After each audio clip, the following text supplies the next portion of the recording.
For more on the election, earlier I spoke to Cole Bockenfeld. Now, he's the advocacy director for the Project on Middle East Democracy. Cole is also an accredited election observer and has been monitoring the polls right here in Washington, D.C. at the Tunisian embassy. We first discussed the key importance of the presidential election. Well, what we're looking at today is the one singular person that's really going to be the face of the new Tunisia. The Tunisians are looking for a strong leader that can sort of lead the country out of a lot of the political paralysis we've seen over the last few years. What is the significance of it for that region specifically? Sure.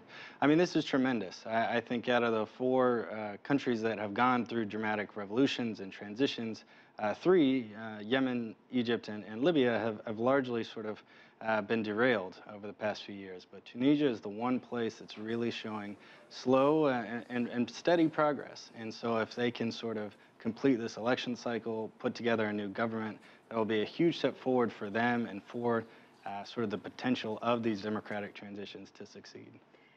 Beji Caid Essebsi has emerged as the front runner. Is this in part because his party won the majority of the elections in the legislative election in October?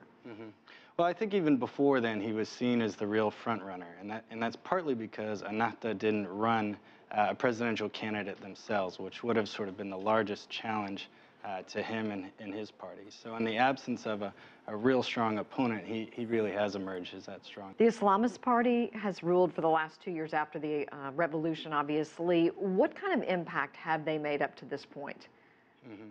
Well, the last 2 years have been a very difficult period for the country and especially for Ennahda. I mean, they've largely been perceived as inexperienced and incompetent on a lot of the sort of bread and butter issues that most Tunisians care about most.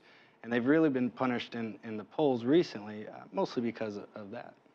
Thank you for your time. We appreciate your insight. Thank you very much.